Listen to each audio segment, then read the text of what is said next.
All right, so back with Price of Leadership. This is part six. This is going to be a very interesting one because a lot of people want to try and talk about productivity and efficiency, where to do things, how to do things, and systems, and all these things. And this is going into a little bit of detail in this section, this part of the series. So, without further ado, Joseph Ganter with Ganter Enterprise. And so, what we're going to be looking at now is developing systems that actually work for you. So if you look into this illustration, what we're trying to show is just the way how we're able to actually establish some type of organization in your life, in the sense of just removing the thinking and just do. So what does this kind of look like? Well, these are to-do lists, calendars, libraries, and computers that work as your servant. This now includes AI to help you if you choose to do so.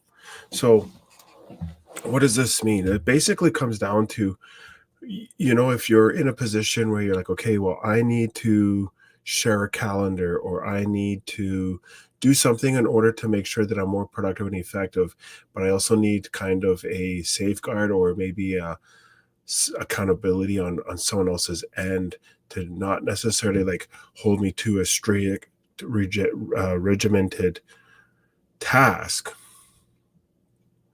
but more on the sense of reminders, keeping you in a structured place where you're able to actually say, hey, you know what, it's time to move on to our next segment of our day, etc., etc.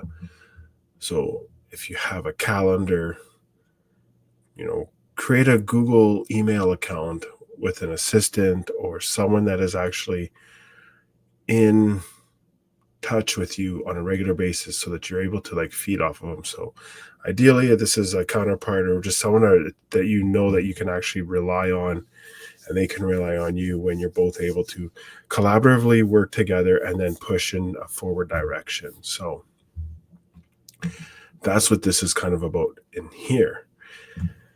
However, the focus is productivity and efficiency. So these tools are your essentials. Realistically, you can't just say, okay, well, I'm going to kind of do this, I'm going to kind of do that.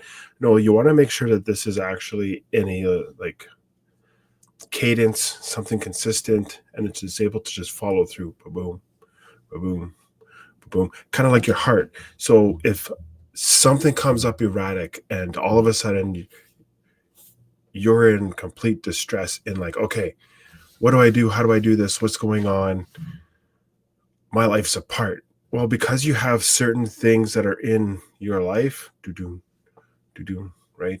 Do, that keep you on track, you're able to continuously move forward, even if there's a storm heading straight your way and there's nothing you can do to avoid it, but you have to embrace it. This is what's the main event on how to actually achieve greatness in the smallest parts of your day, and that's just to keep on task, not in a restrictive and manipulative way, but just how to keep on task, on like, okay, I need to continue to progress forward, regardless if I just got, sideswiped. Okay. So you cannot fight these systems that might not be working for you because you've had them in place. So you don't be like, oh, I got to completely disable this. I got to tear it all apart. My life is this, and I got that. And the next thing you know, you're going to be spending an additional amount of time trying to figure out where's chaos. See, for myself, I'm like, okay, if I were to have chaos, what does this look like? And then I was, okay, so how would I be able to position myself to make sure that I'm able to have the systems that already work in my life, so that I'm able to move forward? So when I'm able to move forward, I make sure that I have, okay, a plan for the day, the hour, and then if I have to, I'll break it down into parts of the hour. Ideally, you want to try and have your schedule things in such a way where you're able to be way ahead of the game. For myself, I'm a couple months, even a year in advance. The reason being is because this way, when I'm trying to do something or achieve something, I know that I have certain things in place in my day, in my week, in my month, that I cannot move. These are non-negotiables for me. So then if I'm trying to figure out something and how to navigate and how to move, I can coordinate things around them if it deems So if it isn't, if it doesn't work, then it's not gonna. Then I just say I got to reschedule. It's nothing I can do. So always adjusting and molding and calibrating things so that they're able to actually follow into a lock and loaded system so that you're able to just continue to move forward. That is what has worked for me for quite some time. I'll say years now. And if this doesn't really work on your end very well, then it all starts in assessing your day. What does this look like? How is this coming to fruition? When I get up, what do I do? Before I do this, what happens there? Kind of document your day. And that's how I was able to kind of figure out, okay, so how am I supposed to make sure that I'm always going to be on track? I'm always going to be on track. The first phase for myself was document for my own uh, reference. So it doesn't have to be an explicit detail, just so that you can understand. So I just did it kind of like, okay, this is what I did, how I worked it out, how I was able to navigate this day in a turmoil sense, and then still achieve certain things that I was absolutely putting myself in an obligation manner to do so. And that has basically bailed me out through major chaos. So that's just food for thought. Always calibrate it a little bit here and there, make adjustments here and there, instead of just tearing everything down and starting from scratch. It'd be a lot more time efficient, productive, and it'd be easier on your mental state as well. So again, always have a plan for these minutes between meetings. And what does this mean? Is basically what it comes down to is that if you have small snippets of time, okay, so you want to take something that is very fluid, something very easy. So the greatest gains are made in the minutes of the day, not in the hours. And the reason for this is because when you're looking at things and, okay, I need to confirm my flight, I need to, book, a certain amount of time for this task, you can do this small things or send small thank you emails, etc. in these snippets of time, something that's going to be very easy. So have a list on your phone or your desktop, a calendar, desktop calendar in the notes section. That's basically on your right hand side. I'm left-handed, so I can't really, it's not. But if you're right-handed and it works, so it's like really easy and convenient to do that way. And note section aid to your productivity in these moments are critical. So basically, it's these small little things that you're able to do to leverage your time in hitting off very, say, low priority task items, but yet they're still important enough to make sure that you don't fall short in the sense of having small things fall through the cracks. Because it's not the big things that'll take your person out, it'll be the small things. So always take care of the small things as well as the big things, and this is how you're able to do that. Okay, so when you always have a plan for these small minutes between meetings, the ideal things that can be done in these moments are confirmation calls to other meetings or short replied emails like thank you, to thank for or confirm future events or decisions, in order to make sure that you're always in a position of making sure that there's closed loop communication. If that is not the case, unfortunately, I'd have a lot of people coming after me and saying, okay, what about this? What about that? How's this? How's that? Where, why, how, why, and all. And it's just like, what is the gap that I'm missing? And it's just finishing off that closed loop communication. It goes such a long way. It's incredible. So food for thought there.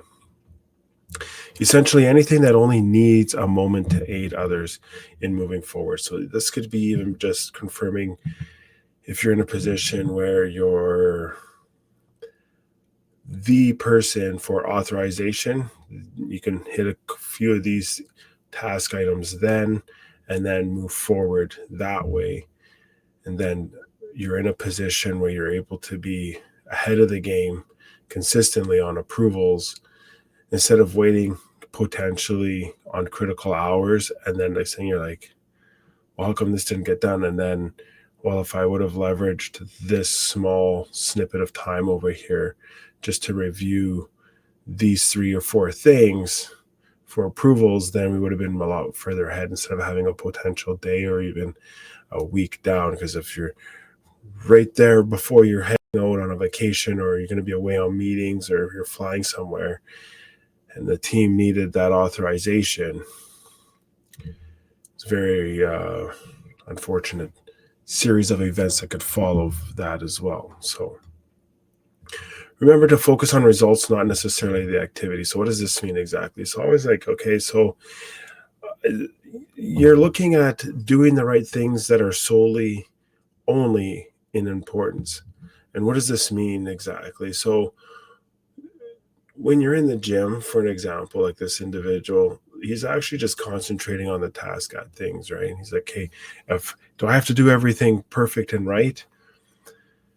Well, the right thing is not necessarily the perfect thing. The right thing is just to make sure that you're able to progress forward. Say very clearly under misunderstanding is that practice makes perfect. Well, the reality is I know firsthand that that is not true, because if you practice a bad habit, you have a permanent bad habit, because as you progress through this habit, it is ingrained and it continues to move in more than one area of a person's life. I know it does for myself. If it's in relevance to physical fitness, or if it is relevant to the way how I coordinate things in a workplace. If I don't do it in such a way, I could be completely lost. So this is where it's actually extremely difficult and cumbersome if not done correctly. So focus on the right things, but of importance. So where do you want to work? You want to work your strongest 80% of the time, learning 15%, and areas of improvement or weakness of 5%. You don't want to be overexerting yourself in any of this. The reason being is because if you're actually concentrating more on your weaknesses than anything else, what happens is, sure, you're going to be able to see potential gains in this area. I know for myself it would cost me quite dearly if I did this. The reason being is because many other moving parts in what I have my hands in would fall suit to the floor, and then it'd be like, okay, what happened? How did this all happen? I'm not too sure. Well, it doesn't matter. You're not too sure. The results speak for themselves. So regardless of how certain a person is, never concentrate a large amount of effort in the weaker areas.